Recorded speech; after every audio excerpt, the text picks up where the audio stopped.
mic and he's ready to go. Noodle on his left, Jess on his right. Hey, hold up, don't start a fight. He's got you covered with all the sports. Don't fret, he's wearing shorts. It's time for Waking Jake in the morning, Waking Jake at night. Jake sucks.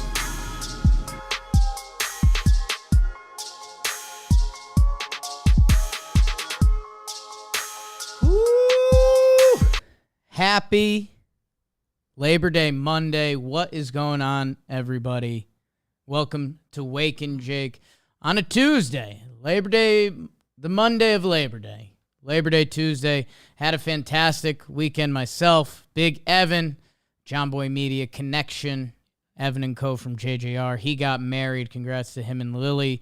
Me and John Bino were up there for the wedding. Good time. Great time of year to be up in Boston. 78 and sunny. Beautiful weather for the wedding. Hung out the next day in Boston. Had a blast as we are entering the end game of summer. No more white pants. We'll see. We'll see. We're trying to bend, not break that rule. And I hope you guys had a good weekend. Labor Day. Yeah, I mean, it's kind of a weird one for me. I used to kind of not be a fan of Labor Day. I think it was because I said button, was scared of the end of summer. But I love it. I love Labor Day. It's fine now. It's great. I don't know when growing up you started school, but we were always like the Wednesday after Labor Day was our first day, so it's not a day you look forward to as a kid. And I think we might keep this episode a little high and tight, although there's a lot to cover. Baseball has a month left. The topics there seem very clear as Judge goes for a home run. The home run record, I guess we'll call it, or a home run record. That's a whole thing. Still the AL record, I believe. The AL record. We'll take that. Was looking at the division standings. Couple surprises on there. I think there was a while this season when we were wondering what division races were going to be real. The Braves are one game back of the Mets. Buckle up. I mean, two of baseball's best teams. I think you can argue two of baseball's top four teams, depending how you slice them. In the same division, one game apart with a month left to play. That is nuts. The Yankees have half let two teams back in their division. Luckily, they've won their last two against the Twins. The medicine they needed, the Minnesota Twins. Tampa's 5 games back, and Toronto is 5.5 games back. Toronto winners of 5 straight. And we talked about them. They had one good month at the start. They've been kind of missing through the middle, just a 500 team. If they have a good last month, that was the 2017 Yankees formula. That you can be a 90-win team and one of the better teams in baseball. They've got the Rays in their sight, which either way, that messes with wild card and who's hosting and who's playing. So that's excited. And even the AL Central. Cleveland Guardians have a 1-game lead on Minnesota. The Chicago White Sox, unbelievably, are 2 games back. Minus 26 run differential on the year. 68 and 67. Minnesota and Cleveland, I think they play 8 times in the next week and a half. So that's either going to get sorted or not get sorted, or the White Sox have such a prime opportunity to get them. And you guys know where I stand with the White Sox. I wanted to call them dead just to be proven wrong. And with a little under of a month of baseball to play, they're 2 games back. So, in terms of a division, they're sitting prettier than a Rays or the Jays. I just talked about the Atlanta Braves and the Mets, 1 game apart. And it's all right there in front of them. So, I think baseball-wise, we're not going to do a full around the league, but the topics you need to know with a month left. A month left of baseball. Not even. Mets Braves is going to kind of change the outcourse of the season. If the Mets don't have to play a wild card series and they can line up Scherzer and DeGrom, then I don't know. It's hard to pick against them. If they go into the wild card and they have to use those guys, does that change the outlook of the next series? Is it one of those weird things like it doesn't matter? Maybe the Mets win their wild card, Bassett and Taijuan Walker shove, they go up 2 games, and then you have a DeGrom and Scherzer waiting for them. It's the beauty of the baseball playoffs, and we're going to see so much of it decided in these next 5 weeks, and I think that's really exciting because there was a little bit there that we were unsure. I mean, the Yankees had a massive division lead. The Mets had a massive division lead, if we're being honest. I mean, the Braves are, like I said, the Braves are in a very different tier than Tampa or Toronto has been this season. The Braves are incredible. So have the Mets. So that division race heating up is incredible. The AL mid, we'll see what happens. I've come to grips with the Guardians. They're young and fun when they're right. They're 3-7 in their last 10. They caught the Twins, passed them, and they let the Twins right back in. The Twins are playing our Yankees right now. I know for whatever reason, those games have been mismatches for coming up on 15 years. I think they're 10-37 against the... There's so many different ways you can chop up those numbers that the Twins just cannot deal with the Yankees. And then the Chicago White Sox. They've been the bane of my existence this year. American League favorites going in. They are 2 games out of the playoffs and winning their division. There's only one other team that I haven't mentioned yet that really is a topic. Unfortunately, I think the Baltimore Orioles may be done. They are now 4.5 back of Toronto, Seattle, and Tampa Bay, who, by the way, those teams all have the same record. So, a fun game we're going to be playing on Talking Baseball, and you're going to be talking about if you're a Toronto fan or a Rays fan or a Jays fan, or a Houston Yankees or whoever wins the AL mid. You talk about matchups? I mean, these are very different teams. The Rays? The Rays have been chaos ball for a decade. Their pitchers are gross. They find offense in matchups from weird spots. If they have a lead, it just feels like they beat you. Toronto, supposed to be kind of the next powerhouse in the AL. All these young guys that you knew their dads, and then they came up and they were studs, and they made some big free agent signings, and they made some big trades.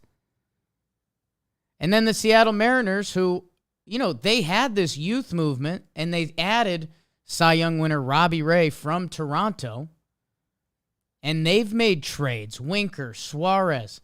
At the deadline, they got Luis Castillo. They're a team that if they weren't named the Seattle Mariners and they had the biggest playoff drought in the American League, I think we'd be treating them a lot differently.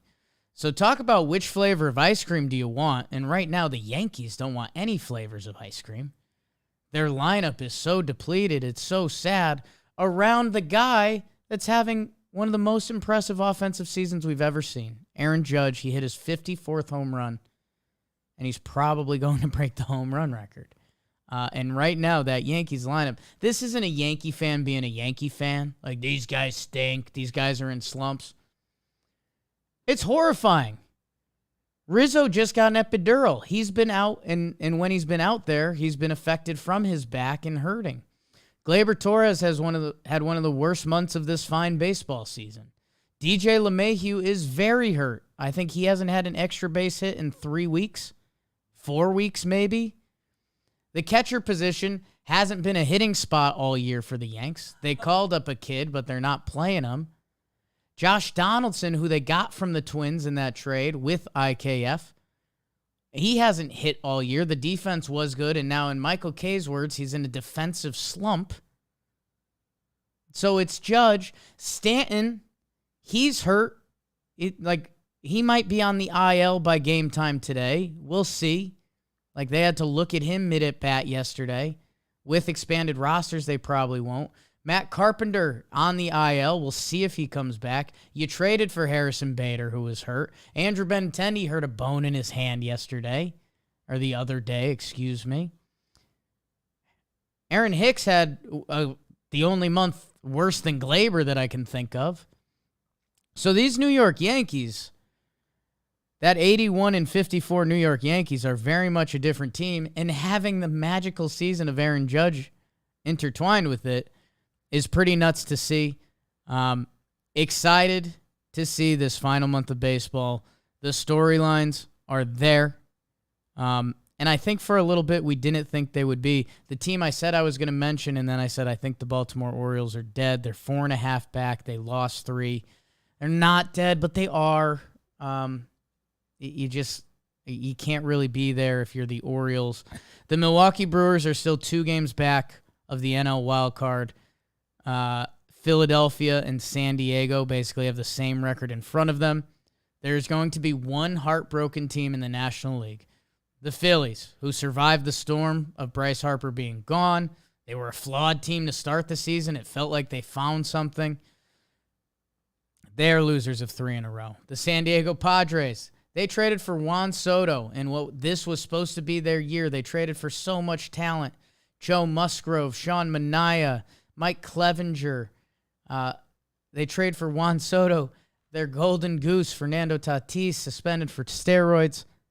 Those teams are both 2 games ahead of the Milwaukee Brewers, who have been one of the better teams, just dominant pitching. When they're right, the lineup, never scary, but almost Rays-esque, that there were going to be a couple guys who beat you. There is going to be one heartbroken team in the National League.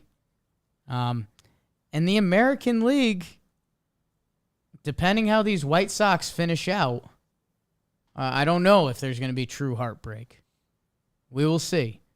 But if there is, it'd be seeding based, I guess. And we don't even fully know who's going to really want what, besides a wild card team's going to want home field, which Mariners may be running away with. And you don't want to travel to Seattle, depending what team you are. And then any team, they're the furthest away from right. everyone. Like, I guess there's teams that hate it more than others. Maybe Houston would be your only argument, and they know that team, but that's a whole nother thing. So that was kind of a baseball speed-a-roo. I think I'm doing a shorter ep today because guess what? Tomorrow we have Chris Rose, and we are doing some football. I know there's still a lot of baseball roots here, but the football season starts this week. It starts Thursday night. On this show, we do the football. I love the football. I mean, it makes for a great Monday episode. It's good times. We're going to work in some of our football. As John Boy Media heads into football a little more and more. Yeah. Chris Rose Football Show. It'll be easier to work baseball in this year than last year on this show. Bills Rams on a Thursday night. I mean, with baseball playoffs, I mean, October, September are some of the most fun episodes. So of this show, oh yeah. Oh, yeah. So that's your baseball whip around. We are recording a Talking Baseball later today. I don't think it's live. I think it's an all JM team. So those traditionally aren't live because there are some debates. Still Tuesday. And it's Tuesday and the Monday, and we're still figuring out how we want to do holidays because content never sleeps, but we'd love for the amount of stuff to not suffer, but we want, it gets a little tricky. Earned weekends. And we're doing a Talking Yanks later today, and we did a Talking Yanks. Was that last night or 2 nights ago? Last night. It was last night. I mean, it all starts to blur. Late afternoon. Together. Man, Bills Rams Thursday night. NFL gets it. The Monday night game, Russ returns to Seattle. That's business. That's business. I did the Wake and Jake League. Didn't know it was revitalized. Got the message Saturday morning that it was. So I was in that draft. Ended up with a remarkably similar team to my 8-team league. Okay. And this one has 12. So I think I just did a bad job on the first one. Yeah. That's what it feels like. Or I did great here. He likes what he likes. likes. One of them I did good, one I did bad. He likes what he likes. Maybe both are good or both bad. Chris Rose will be with us tomorrow. We're going to talk the big NFL topics. Excited to yuck with him. Talked to him this morning on the phone. And it's his 25th anniversary. Him and his wife, Michelle. Yes. Congratulations. He's been teasing that one. So excited. He's a sweet, happy man. From around the rest of the sports world, this was a big weekend. I mean, Labor Day, I think a lot of us get tied into other things. I mentioned I had a wedding. I know it's a big wedding weekend. There's a lot of other stuff going on. What'd you do, Beebs? This weekend? Yeah. Nothing Friday. Did a full nothing day. Then Saturday went to like a little speakeasy ice cream thing at night after dinner. And Sunday when we canned this, went to the movie, saw the new Jordan Peele movie. Not canned this, but canned Talking Yanks to the next day. Punt. So went saw the new Jordan Peele movie. Yes. What was it? The more I've gotten away from it, the more I've liked it. Okay. The more stuff I've picked up, I enjoyed it in real time, but Sure. There's a little after effect. Okay. Yeah. I'd like to watch that. I like his movies a lot, but I feel like usually I got like the point quicker than I did on this one, but I got there. On and delay. I like it. All right. Weird commercials for that. This weekend also signified the first real weekend of college football. And for some of you, that means the world. For others of you, it means nothing. I think this weekend, I think people tried to dip their toe where they could. There was a couple of big ones. I know there was the week 0. I mean, West Virginia Pitt was crazy. Some of the storylines, and I guess maybe I just want to give my college football speech. People were so scared of the transfer stuff, and I get it, and the NIL. I think it leads to a better product. It's funny, there was something like 40 starting quarterbacks in college this weekend were like first-year transfers. So, I mean, just the movement in college football, I mean, some people will never be used to it. But, man, it leads to some fun stuff. The Pitt-West Virginia game was incredible. Great final drive by Pitt. Ohio State beats Notre Dame. Everyone's drinking Ohio State's Kool-Aid.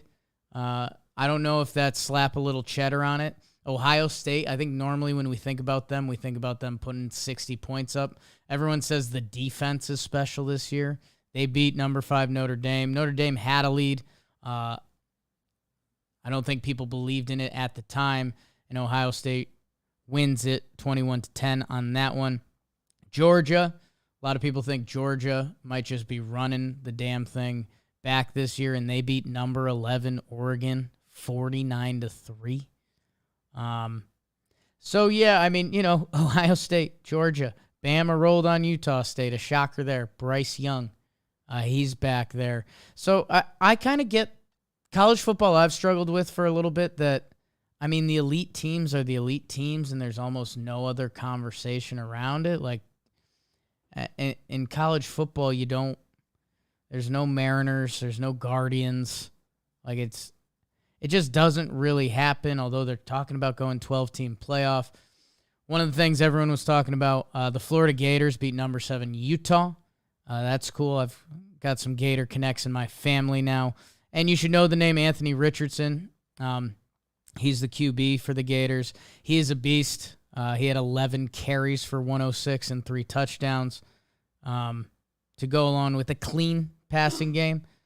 But he's a guy that I think you're gonna want to know come next NFL draft or just being a part of this college football season. Miami, everyone usually gets excited over the U. They had a blowout win that people are excited about, but it was over Bethune-Cookman. So let's see a little more on it. But I know everyone's been waiting for the University of Miami to get back involved. Are they an NIL school that if you can start paying kids to be in Miami, feels like there's a recipe for success there? And then Clemson with a blowout win last night for those who, again, were dipping their foot back into the college football season. I'm I'm open with you guys. I'm interested to see my relationship with college football this year. Obviously love turning on a Saturday to seeing a big game. It's kind of got to be a big game to catch my attention. And maybe they'll be able to do that. I know next weekend Alabama's playing Texas in the Classic. Will Texas be back? Annual bowl game usually doesn't happen. Seeing if there's anything else on the schedule that really speaks. Kentucky, Florida will be fun. So I don't know. I think college football. Last year I thought I was going to be out on NFL. I ended up being further in than I've ever been. College football, excited to see the relationship, turning on the games. West Virginia Pitt was an awesome watch. And there is something with college football in the atmosphere that you just cannot replicate. And the fact that basically any time you put on a West Virginia Pitt game, you kind of know what you're going to get. I mean, the backyard brawl with two transfer quarterbacks, both from USC, that added a fun layer to it. College football's back. Guess what? The product is still a lot of fun. I mean, the atmosphere and the energy in these stadiums. And you just have kids making bonehead plays, and I know that shouldn't be part of the sell, but it really is. And I remember used to watch college football games and be like, man, kid makes a dumb decision. Being 32 now and thinking about college kids, yeah. Like, I know it's obvious. Like, they're kids and we say that. College kids are so not as smart as they're going to be in 5 to 10 years. And some of the decision-making, I know the game that everyone ended up talking about for the crazy finish was LSU and Florida State. If you haven't seen that, you need to check it out. Just one of the craziest endings. There's muffed punts. There's guys getting ejected for leading with the head, leading with the helmet. And it's like, come on, man. Like, how can you, in the fourth quarter of this game, how could you be doing that? There's chaos. They basically give LSU a free play at the end of the game to tie it up. They do tie it up, and then the extra point gets blocked, and you're just like, they're kids. They are college kids, and I don't know if that helps or takes away from the product. But, I mean, it's just one of the crazier sports games you'll see this year. And, yes, Tom Ace in the chat, big UConn, Central Connecticut State football game this weekend. UConn ended up rolling. That CCSU defense is different. They did keep it on the under. It's whatever. Just bad Northeast football schools. So excited to see how much more college football becomes entrenched in my life. I obviously don't have the team or the player that I'm hooked on right now. Maybe I'll get that. But, I mean, there will be something about enjoying college football. And I like the expanded playoff that should be coming. I think they said like 2026, so I guess I won't get excited. I think it'll eventually lead to a good thing. I think, will that 12th team always be, will teams 8 through 12 be able to compete with the Georgias and the Bama? Not always, but maybe one or two times they do, and maybe that's really cool.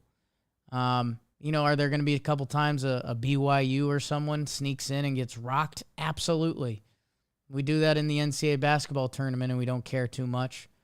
But if you get one or two, and I think at some point we will. And college football, the business is just, that's a whole nother conversation that I'm not ready to have. So, with that, I think we're going to start tidying it up. A huge NFL episode with Chris Rose tomorrow. So wanted to get this out to you guys. Last episode, we had Justin Pennick. We talked a little fantasy football, led into BBD's draft. This shouldn't be the first one. It won't be.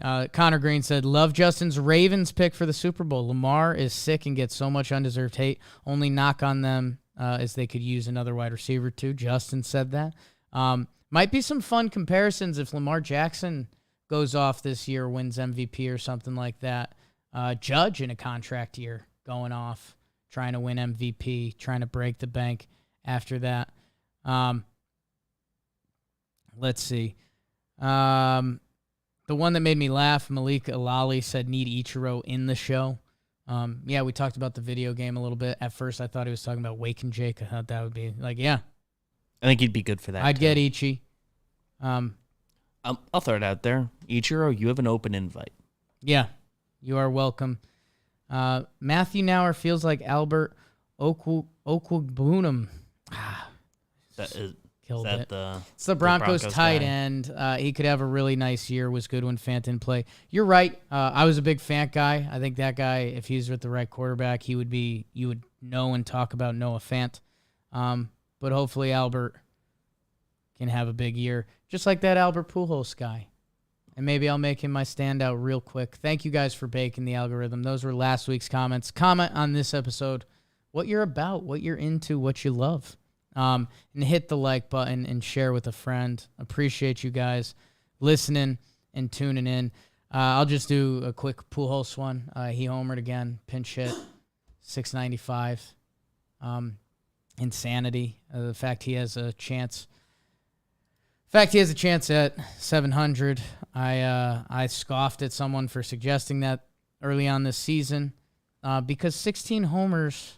It's like we knew he still mashed lefties, but you just didn't see the path to enough at bats and like a real hot streak. I mean, and we got it. I guess he had 17 last year, and he really got going in LA. But yeah, 16 homers in 85 games. I mean, that's really good. It's really good. I think we figured if he gets banged up once, sort of no shot, and that hasn't really been the case.